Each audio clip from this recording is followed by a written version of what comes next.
Yo! Fender has new American Pro 2.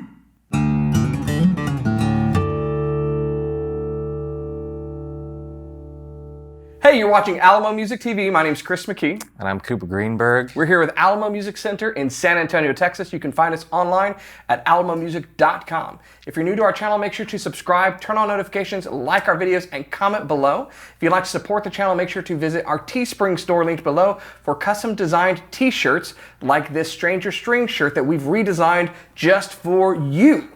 So today, Cooper, the sequel. It is maybe like Spider-Man 2, better than the original? I don't know about that.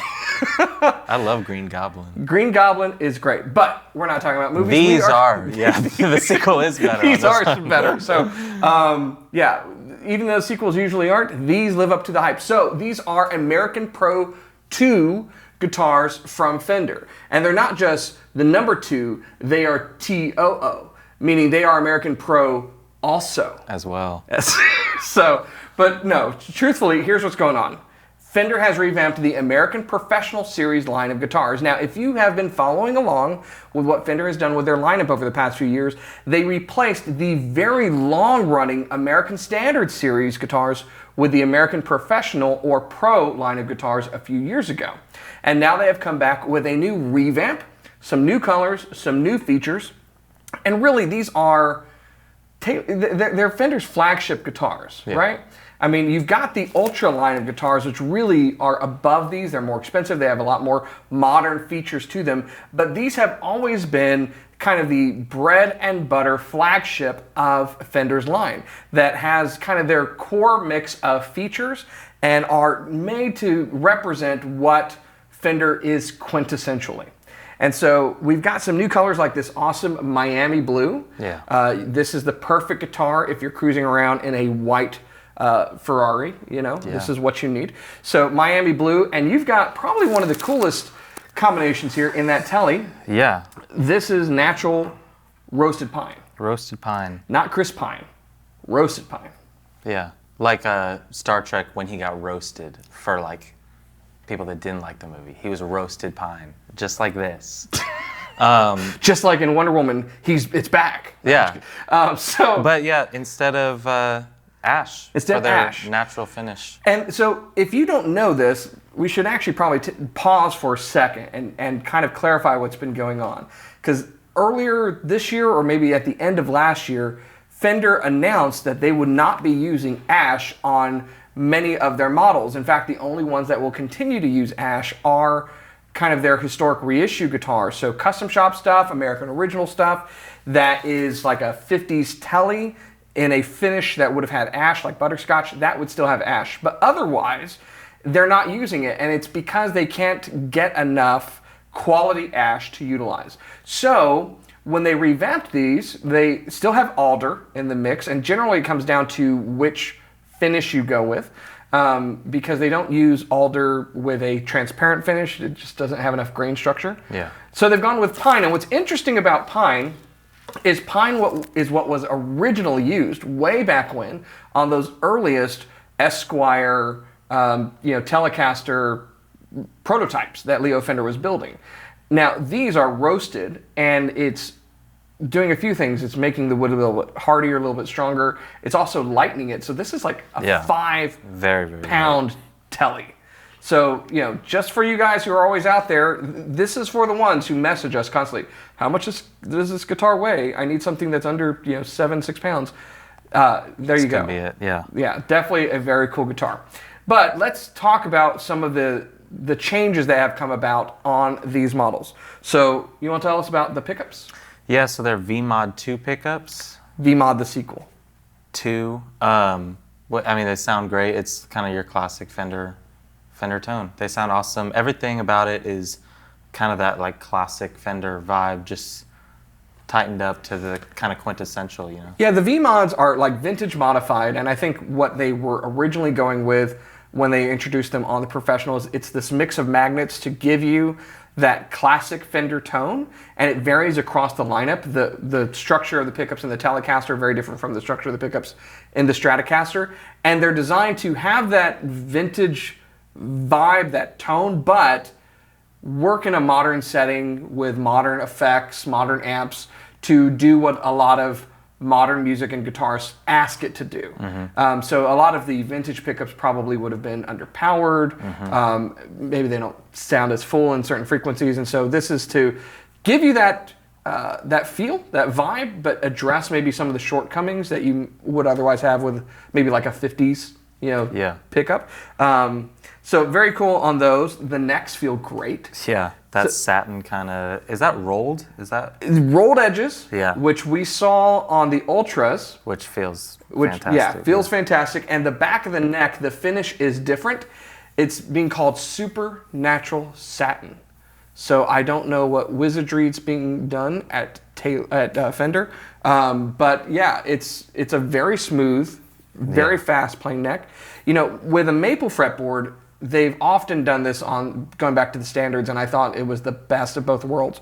You get the glossy fingerboard, which is really smooth, particularly when you're bending. Yeah. But you get the satin back of the neck, and this actually feels a lot like the satin finish on the back of the Ultras. Yeah. Okay.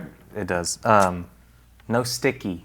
You know what I'm saying? No stickiness. No sticky. No That's the sticky. best. So the bridges are different. Now on the Stratocaster bridge, it looks like a traditional 2-point tremolo, but the block is different. It is cold rolled steel. And for people who are like guitar geeks, you're probably geeking out right now because either that or brass was a very common upgrade in the community. If you wanted to increase sustain and stability in that tremolo block, you often changed it out to something like cold rolled steel. And I guess Fender has been listening. Yeah. So that is changed there, and it feels great. It's cool. It's noticeably different. I did that upgrade to one of my Strats, and so I can appreciate what they've done there. And then there's a different bridge here. Yeah, so first of all, you got the 3 saddle brass saddles on Compensated. there. Compensated so you can mess with the intonation, which is super cool. Yeah. I really like that. And then it's kind of a hybrid, so you can do the string through, which is what it has on it right now, or top load on the Tele Bridge. I don't know why they did this. There's probably players that prefer top load. Yeah. So if you prefer top load, comment below. I'm curious. I've never known. I haven't seen much about that on teles, but they've basically made this a best of both worlds. So whichever one you prefer, you don't have to switch out the bridge. You've now got it there. So very cool. I just think, probably the same with the brass saddles here. I have 2 American standard teles that do not have the brass saddles, and it's kind of like they're just listening. People prefer that. It's kind of the old school tele player. I prefer the sound of it. Yeah, that everybody kind of talks about brass being better, and so why not throw it on their flagship line and make everybody happy? Yeah. So, very cool. The other cool thing is on the back here is the heel, and this is a departure for the American Pro series. Granted, these are the Pro 2s. They're the Pro Alsos. But we typically only saw something like this on deluxe models, on Ultras, on Elites, things like that. The standards did not have this. They were always that traditional neck heel. What's interesting about this, and when I saw this, I thought about it in regards to what's going on the neck too, is this is a feature that was first on a higher end model.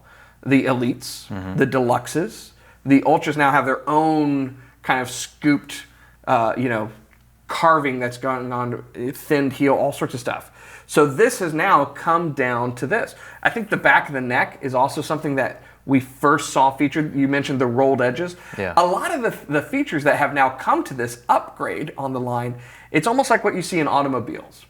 You know what I'm talking about? Where you have feature parity that eventually trickles down from higher end models. I mean, back in the day, navigation systems and hydraulic brake assist and all that stuff was the things that you'd see on like a Mercedes S-Class. But now you can see that stuff on like a Ford Focus, right? So these features that start off at really high levels eventually come down to kind of the more traditional, or in this case, flagship models. Yeah. And what I think Fender's doing here, and I like it, is that they are bringing this feature list to these models that are flagship and saying that, this is the quintessential Strat, and these are more modern features than you typically see, but it's an improvement.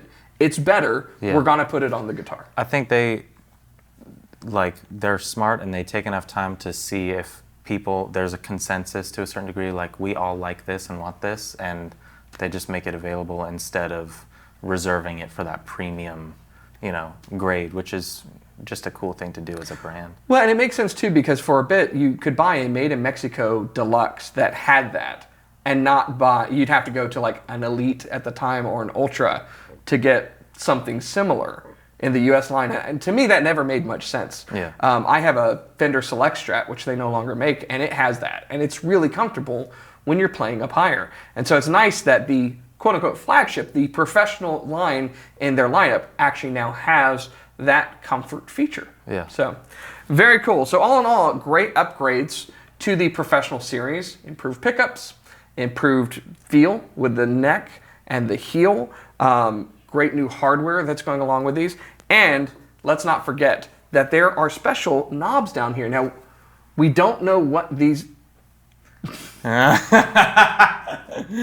we don't know what these do. So yours... Yeah, I got safe? the push Good. right here. You know when they say don't push? And then you just want to push?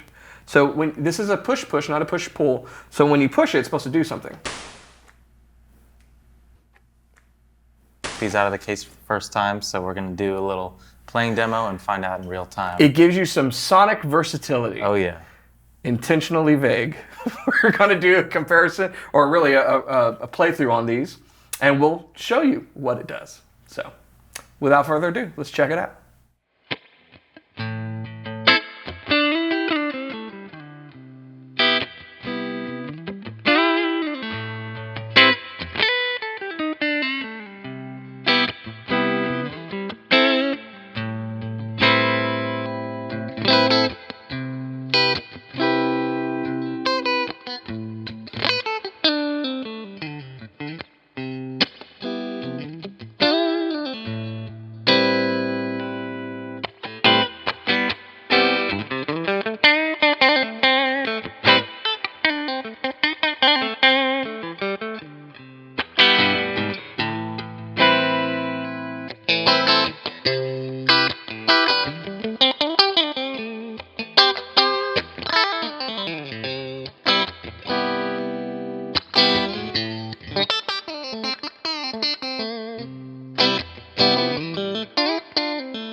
So there you have it. The American Pro Series 2, or the sequel, or the American Pro also, depending upon the two that you want to go with. Very cool upgrades to the lineup. I like the new pickups. I like the new hardware, the heel, the feel. These are probably the highlights for me. And a lot of cool colors. So, you know, this is Miami Blue. There's a, like, I think they're calling it Dark Knight. I think that's what they're calling it, if I recall. It's like, for you Batman fans out there, it's a very cool, really dark, would you call it like a dark blue? Yeah, it's like a dark blue burst kind of thing. They got Mercury. Yeah, Mercury. Which is like a silver burst. Really cool stuff. They're doing other Jazzmasters too. And I mean, it's not just these two. They're revamping the whole line. Whole line's been revamped. These are the only ones we were able to get our hands on prior to launch. So make sure to tune in for follow-up videos. We're going to try to compare these to the earlier American Pro series, so you can actually hear the difference in the pickups. We can't really translate feel through video yet. That technology is coming. No, it's not. So we're also going to take a look at the Jazzmasters once we get them in. Lots of very cool options coming down the pipe with this. So if you'd like to see the colors, you'd like to see the pricing information and all the specs for these guitars, everything from the hardware to the sonic versatility that the push-push pots bring you, make sure to go to our website. It's alamomusic.com. You can see all the information there, and you can chat live with someone where if you're not sure what model or options or even color is best for you, or you'd like to see some additional photos, our associates online can help you with that information live. Is it live or is it Memorex or is it just email? But either way, they can help you with that. So very cool. Like I said, check it out online and make sure to subscribe to our channel and click the bell button so that you get notifications when we do the follow-up videos for the rest of this lineup and the comparisons as well. As always, the best guitar in the world is in Miami Blue. No, it's the one that you are making music on. Is that right, Cooper? Yeah, the one that you're making music on too. Also. So, thanks so much for watching. We'll see you next time.